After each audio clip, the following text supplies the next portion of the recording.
Last video में हमने class 10th के दैनिक जीवन में रसायन जो चैप्टर है उसकी अम्ल क्षार अवधारणा में हमने आरएनएस अवधारणा पढ़ी थी। तो उसमें आरएनएस ने यह भी बताया था कि उदासीनीकरण की प्रक्रिया किसको बोला जाता है। तो आरएनएस के अनुसार उदासीनीकरण की प्रक्रिया क्या है उसकी स्टडी अपन करें। तो आरएनएस के अनुसार अम्ल जो है वो H पॉजिटिव आयन देते हैं, क्षार जो है वो OH नेगेटिव आयन देते हैं। तो H पॉजिटिव आयन जो अम्ल ने दिए, OH नेगेटिव आयन जो क्षार ने दिए, दोनों मिलकर के जल बना लेंगे और साथ में एनर्जी या ऊष्मा मुक्त होगी। मीन्स ये एक ऊष्मा छिपी प्रक्रम होता है। तो इस प्रोसेस को आरएनएस ने क्या कहा था? उदासीनीकरण की प्रक्रिया कहा था। या मेरे कहने का मीनिंग ये है कि जितने H पॉजिटिव आयन है उतने ही OH नेगेटिव आयन हो तो वो आपस में मिलकर के जल बना लेंगे। तो जल बनने के बाद यहाँ बिल्कुल भी H पॉजिटिव या OH नेगेटिव आयन नहीं बचे, उस प्रक्रिया को उदासीनीकरण की प्रक्रिया बोला जाता है। साथ में ऊर्जा मुक्त होती है। मीन्स ये एक ऊष्मा छिपी प्रक्रम है। लेकिन आरएनएस अवधारणा जो है ना वो सभी एसिड और सभी बेस के बारे में नहीं बता पाती। मीन्स सभी पदार्थों के अम्लीय व्यवहार या फिर क्षारीय व्यवहार के बारे में आरएनएस अवधारणा नहीं बताती है। जैसे हम एग्जाम्पल लें कि NH3 जो है अमोनिया, इसका व्यवहार अम्लीय होगा या क्षारीय होगा, ये आरएनएस अवधारणा नहीं बता सकती। इसी प्रकार से CO2 का व्यवहार अम्लीय होगा या क्षारीय होगा, इसकी व्याख्या भी आरएनएस अवधारणा नहीं कर सकती। मीन्स जिन अम्लों में जो अम्ल H पॉजिटिव आयन नहीं देते, जो क्षार OH नेगेटिव आयन नहीं देते, ठीक है ना, तो उनके अम्लीय या फिर क्षारीय व्यवहार की व्याख्या आरएनएस अवधारणा नहीं करती है। तो इनकी कमियों को दूर करने के लिए दो वैज्ञानिक थे, ब्रोनस्टेड और लोरी। उन्होंने अपनी एक संकल्पना या फिर अवधारणा प्रस्तुत की जिसे हम जानते हैं ब्रोनस्टेड लोरी अवधारणा के नाम से। ब्रोनस्टेड लोरी संकल्पना या फिर अवधारणा। तो अम्ल क्षार की सेकंड अवधारणा कौन सी है? ब्रोनस्टेड लोरी अवधारणा। दो वैज्ञानिक थे, दोनों के नेम से है ये। और इस अवधारणा के अनुसार अम्ल कौन से होंगे और क्षार कौन से होंगे, हम इसकी व्याख्या करेंगे। तो इस अवधारणा के अनुसार वे पदार्थ जो हाइड्रोजन आयन या H पॉजिटिव आयन देते हैं उन पदार्थों को अम्ल कहा गया था। मीन्स अम्ल किसे कहा गया? प्रोटॉन दाता। तो कोई प्रोटॉन दाता पदार्थ है या वे पदार्थ जो प्रोटॉन देते हैं उन्हें अम्ल कहा गया था। इसी प्रकार से वे पदार्थ जो H पॉजिटिव या हाइड्रोजन आयन ग्रहण करते हैं उन्हें इस अवधारणा के अनुसार क्षार कहा गया था। तो अपन शॉर्ट में बोलें तो प्रोटॉन या हाइड्रोजन आयन ग्राही जो है उन्हें क्षार बोला जाएगा और जो हाइड्रोजन आयन दाता है उन्हें अम्ल कहा जाएगा। तो ब्रोनस्टेड लोरी अवधारणा में अम्ल किसे बोला जाएगा? जो प्रोटॉन दाता होते हैं। जैसे हम एग्जाम्पल लें इसमें कि HCl है, इसमें प्रोटॉन है ना, ये बाहर निकल जाए तो क्या बचेगा? Cl नेगेटिव और H पॉजिटिव अलग हो गया। तो इसने प्रोटॉन दिया तो H पॉजिटिव निकला, चार्ज कौन सा आ जाएगा इस पे? नेगेटिव। तो यहाँ HCl जब Cl नेगेटिव में कन्वर्ट हो रहा है तो इसने क्या दिया? प्रोटॉन दिया। तो यहाँ पर इस अवधारणा के अनुसार HCl क्या हो जाएगा? अम्ल हो जाएगा। इसी प्रकार से इसी एग्जाम्पल को अपन आगे लें कि Cl नेगेटिव में प्रोटॉन ऐड करें तो Cl नेगेटिव प्रोटॉन ग्रहण कर रहा है और क्या बनेगा? HCl। तो Cl नेगेटिव यहाँ कन्वर्ट हो रहा है HCl में। तो ड्यूरिंग दिस प्रोसेस, इस प्रक्रिया के दौरान ये क्या कर रहा है? प्रोटॉन को ग्रहण कर रहा है। तो Cl नेगेटिव प्रोटॉन ग्रहण कर रहा है, इसलिए Cl नेगेटिव इस अवधारणा के अनुसार क्या हो गया? क्या हो गया? क्षार। अब दोनों के लिए अपन एक कॉमन एग्जांपल लेते हैं। जैसे एक पदार्थ है Ha और इसकी रिएक्शन अपन एक दूसरे पदार्थ B से करवाते हैं। इसके पास प्रोटॉन है तो यहां ये प्रोटॉन दे दे तो किस में कन्वर्ट हो जाएगा? A नेगेटिव में। देखो प्रोटॉन पे चार्ज प्लस होता है तो ये उदासीन है तो प्लस को अलग करेंगे चार्ज माइनस आ जाएगा, और इसी प्रोटॉन को ये ग्रहण कर ले तो BH बन जाएगा। प्रोटॉन पे चार्ज कौन सा होता है? पॉजिटिव। इस पर कोई चार्ज नहीं तो यहाँ चार्ज कौन सा आ जाएगा? पॉजिटिव आ जाएगा। तो HA किस में कन्वर्ट हुआ? A नेगेटिव में। और B किस में कन्वर्ट हो गया? BH में। हमें पता नहीं है यहाँ पर HA B क्या है और B क्या है। तो देखो HA ने प्रोटॉन लूज किया तो प्रोटॉन दाता क्या कहलाएगा? अम्ल या एसिड। और यहां B प्रोटॉन ग्रहण कर रहा है तो प्रोटॉन ग्राही क्या कहलाएगा? बेस। अब देखो इस रिएक्शन को अपन इस साइड लें तो A किस में बदले? HA में। तो A क्या कर रहा है? A नेगेटिव HA में बदले तो A में क्या जुड़ा? प्रोटॉन जुड़ा। तो प्रोटॉन ग्राही क्या कहलाता है? क्षार। मीन्स ये यहां पर क्या हुआ? फिर क्षार हुआ। इस अम्ल का ये क्या हो गया? क्षार। अब देखो BH पॉजिटिव इसमें बदले, BH पॉजिटिव इसमें बदले तो क्या गायब हो गया इससे? प्रोटॉन। मीन्स प्रोटॉन दाता है ये जब इसमें बदले तो ये क्या है? प्रोटॉन दाता। क्या कहलाएगा? अम्ल कहलाएगा। तो देखिए यहां फिर इस एसिड का ये क्या हो गया? बेस। और इस बेस का ये क्या हो गया? एसिड हो गया। तो आपस में जोड़े बन गए ना। HA और A नेगेटिव का जोड़ा है, B और BH पॉजिटिव का जोड़ा है। अपन अब इसको अलग करते हैं। HA और A नेगेटिव।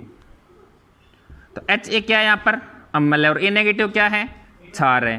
तो आपस में ये क्या कहलाएंगे? अम्ल क्षार युग्म कहलाएंगे। क्या कहलाएंगे? अम्ल क्षार युग्म। इसी प्रकार से B और BH पॉजिटिव को लें तो B यहाँ पर बेस है और BH पॉजिटिव क्या है? B अम्ल है। तो ये भी आपस में क्या हो गए? अम्ल क्षार युग्म हो गई। अब देखिए इस अम्ल का ये जो क्षार है इसे अपन बोल लेंगे इसका सहयुग्मी क्षार, कॉन्जुगेटेड बेस। इस अम्ल का ये क्या हो गया? संयुग्मी क्षार।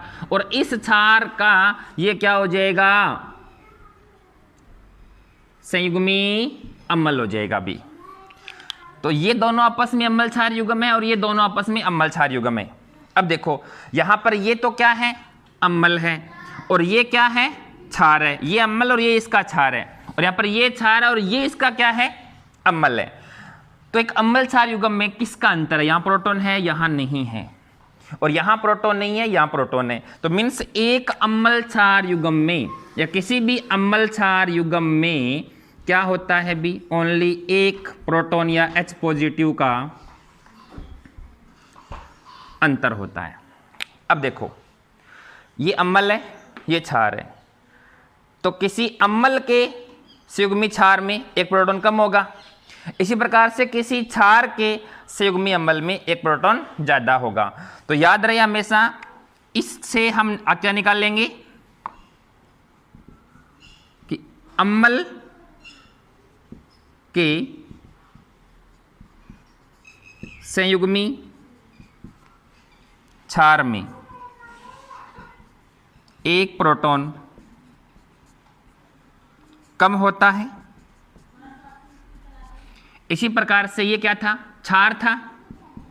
तो किसी क्षार के संयुग्मी अम्ल में एक प्रोटॉन ज्यादा होता है। ये क्षार है और ये इसका क्या है? संयुग्मी अम्ल। तो क्षार के संयुग्मी अम्ल में प्रोटॉन ज्यादा होगा और अम्ल के संयुग्मी क्षार में एक प्रोटॉन कम होता है। तो इस आधार पर अपन है ना कई प्रकार के क्वेश्चन हल कर सकते हैं। जैसे क्वेश्चन क्या आता है कि OH नेगेटिव का संयुग्मी क्षार बताओ। क्या पूछ लिया आपसे? OH नेगेटिव का संयुग्मी क्षार। तो इस क्वेश्चन को सॉल्व कैसे करना है? पूछा क्या है आपसे? क्षार पूछा है। ध्यान दें क्या पूछा है? क्षार। तो ये कौन है? अम्ल है। और अम्ल किसको बोला जाता है? प्रोटॉन दाता को। किसको बोला जाता है? प्रोटॉन दाता को। तो इसमें प्रोटॉन है क्या? है। तो ये अम्ल है। तो अम्ल तब भी होगा जब ये प्रोटॉन दे दे। तो क्या करेंगे, ये अम्ल है तो OH नेगेटिव, तो इस अवधारणा के अनुसार अम्ल क्या देगा, प्रोटॉन देगा। तो भैया इससे प्रोटॉन निकाल दो, तो प्रोटॉन निकलने के बाद ये क्या आ जाएगा, O2 नेगेटिव। 2 नेगेटिव क्यों आया, आपने क्या निकाला, पॉजिटिव, नेगेटिव था ही, है ना, और एक पॉजिटिव और निकाल लिया तो चार्ज 2 नेगेटिव आ जाएगा। तो OH नेगेटिव का युग्मी क्षार कौन हो गया, O2 नेगेटिव। एक बार फिर से चेक कर लें, पूछा क्या है, युग्मी क्षार, तो ये कौन है, अम्ल, और अम्ल इस अवधारणा के अनुसार क्या देगा, प्रोटॉन देगा। तो इसमें से क्या निकाल दें भैया, प्रोटॉन निकाल दो। तो ये प्रोटॉन दे रहा है तो ये क्या हो गया, अम्ल, और इसका ये क्या हो जाएगा फिर, युग्मी क्षार। दूसरा क्वेश्चन इसी पे, कैसे, आपसे पूछ लिया जाए OH नेगेटिव का संयुग्मी अम्ल क्या है, क्या पूछ लिया जाए आपसे, OH नेगेटिव का संयुग्मी अम्ल क्या है, पूछा क्या, अम्ल। तो इससे क्वेश्चन करो, तू क्या है, अम्ल पूछा तो ये क्या है, क्षार है, तो OH नेगेटिव क्या है, फिर ये क्षार है। और इस अवधारणा के अनुसार क्षार किसको बोला जाता है, प्रोटॉन ग्राही को। तो कुछ नहीं करना, प्रोटॉन जोड़ दो इसमें, क्या बन जाएगा, H2O। तो इस प्रोसेस में इसने क्या किया, प्रोटॉन ग्रहण किया, तो ये क्षार है, तो इस क्षार का ये क्या हो जाएगा भाई, संयुग्मी अम्ल हो जाएगा। ठीक है, अब देखिए हमने आरएनए उदाहरण में पढ़ा था कि अम्ल हो या क्षार हो, दो प्रकार के होंगे, प्रबल भी होंगे और दुर्बल भी होंगे। तो यहां हमें ध्यान रखना है, क्या याद रखोगे हमेशा, किसी प्रबल अम्ल का संयुग्मी क्षार हमेशा दुर्बल होगा। कोई अम्ल है, प्रबल अम्ल है, तो उसका संयुग्मी क्षार क्या होगा, दुर्बल होगा।